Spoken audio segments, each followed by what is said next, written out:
ओम नमो भगवती वासुदेवाय। भगवान विष्णु की जय। भक्तों, आज हम सुनेंगे श्रीमद् भागवत पुराण की श्रेष्ठ कहानी का भाग 28। मगधपति जरासंध ने 17 बार मथुरा पर आक्रमण किया, किंतु वह नगर पर कभी अधिकार न कर सका। फिर भी वह मथुरा को नष्ट करने के लिए उपाय करता रहा। उन दिनों उत्तर भारत में भारत की सीमा के पार एक यवन राजा राज्य करता था। उसका नाम कालयवन था। वह बड़ा विधर्मी, क्रूर और अत्याचारी था। उसके पास बहुत बड़ी सेना भी थी। जरासंध की उसमें मित्रता थी। जरासंध ने कालयवन के पास दूत भेजकर उसे मथुरा पर आक्रमण करने की प्रेरणा दी। उसने उससे कहा, यदि वह मथुरा को नष्ट करने में उसका साथ दे तो वह मथुरा पर उसके आधिपत्य को स्वीकार कर लेगा।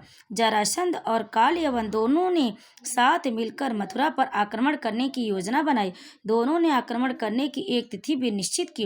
कालयवन तो निश्चित तिथि पर बहुत बड़ी सेना लेकर मथुरा पहुंच गया, किंतु किसी कारणवश जरासंध नहीं पहुंच पाया। वह पहुंचा अवश्य, पर देर से पहुंचा। कालयवन ने मथुरा पहुंचकर नगर के बाहर डेरा डाल दिया।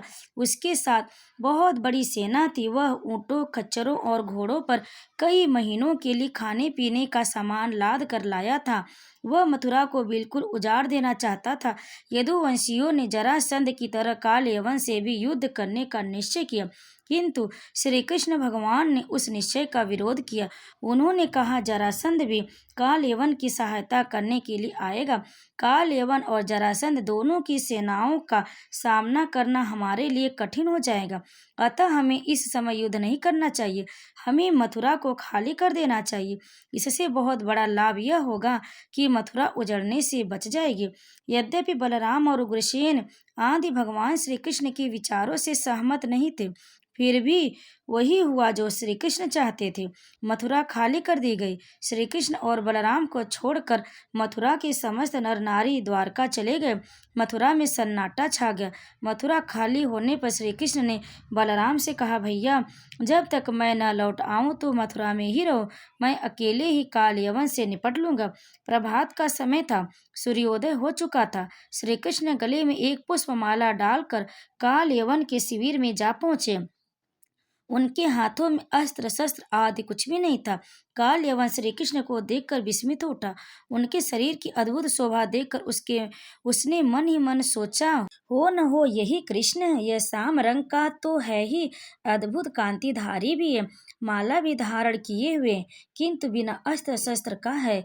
अतः मुझे भी बिना अस्त्र शस्त्र के ही इसके साथ युद्ध करना चाहिए। कालयवन ने अकेले ही श्री कृष्ण के पास जाकर उससे पूछा, तुम कौन हो?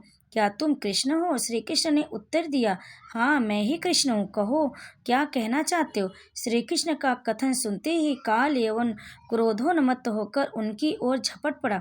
श्री कृष्ण कालयवन का मुकाबला न करके अपनी योजना के अनुसार भाग चले। आगे आगे श्री कृष्ण और उनके पीछे पीछे कालयवन दौड़ता हुआ एक पहाड़ की गुफा के भीतर जा घुसे। गुफा के भीतर पहले से ही एक व्यक्ति चादर ओढ़कर निद्रित अवस्था में पड़ा हुआ था। कालयवन भी कृष्ण के पीछे पीछे उस गुफा के भीतर जा पहुंचे। कृष्ण गुफा के भीतर जाकर छिप गए, अतः कालयवन उन्हें तो नहीं देख सका। उसने उस मनुष्य को ही देखा जो निद्रित अवस्था में पड़ा हुआ था। कालयवन ने उसे देखकर सोचा, यही कृष्ण है। धोखा देने के लिए सिर पर चादर ओढ़कर सो गया। अतः कालयवन ने सोए हुए व्यक्ति पर पदाघात किया। दुष्ट कहीं का, अब यहाँ आकर सिर पर चादर डालकर सो गया है, मैं तुझे छोड़ूंगा नहीं। पदाघात से सोए हुए व्यक्ति ने मुख से चादर उठाकर कालयवन की ओर देखा। आश्चर्य! उसकी दृष्टिपात से ही कालयवन जल कर भस्म हो गया। वह सोए हुए व्यक्ति एक महान तपस्वी थे। उनका नाम मुचुकुंद था। वे मंधाता के पुत्र थे। उन्होंने देवताओं और दैत्यों के युद्ध में देवताओं की बड़ी सहायता की थी। देवताओं ने उनकी सेवाओं पर प्रसन्न होकर उनकी इच्छा अनुसार उन्हें सदा सोते रहने का वरदान दिया था, और यह भी कहा था कि जो उनकी इच्छा के विरुद्ध उन्हें जगाएगा वह केवल उनके दृष्टिपात से ही जलकर भस्म हो जाएगा। श्री कृष्ण इस बात को जानते थे। वे इसलिए कालयवन को उस गुफा के भीतर ले गए थे। कालयवन जब जलकर भस्म हो गया तो श्री कृष्ण मुचुकुंद के समक्ष प्रकट हुए। मुचुकुंद श्री कृष्ण का दर्शन करके धन्य हो गए। वे उनकी आज्ञा से तप करने के लिए वन में चले गए और तप करते हुए अमर पद के अधिकारी हुए। काल यवन के जल जाने के पश्चात श्री कृष्ण लौटकर मथुरा गए। काल यवन की सेना में जब उसकी मृत्यु का समाचार फैला तो भगदड़ मच गई। बलराम ने काल यवन की भागती हुई सेना को लूटने का विचार किया, किंतु श्री कृष्ण ने उन्हें रोक दिया। उन्होंने कहा, जरासंध अपनी सेना लेकर मथुरा पहुंच गया, अतः हमें शीघ्र ही यहाँ से निकल जाना चाहिए। श्री कृष्ण और बलराम दोनों मथुरा से पलायन कर गए।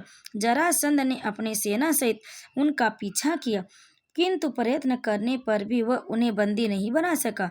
श्री कृष्ण और बलराम दोनों सकुशल द्वारका जा पहुंचे।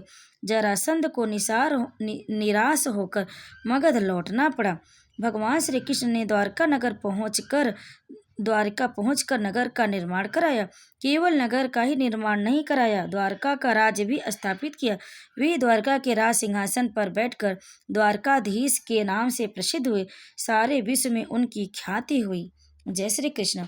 भक्तों, आपको यह कहानी कैसी लगी? अगर अच्छी लगी तो वीडियो को लाइक शेयर कमेंट जरूर करें। आप सभी भक्तों पर भगवान श्री कृष्ण भगवान विष्णु कृपा सदैव बनी रहे। जय श्री कृष्ण। राधे राधे।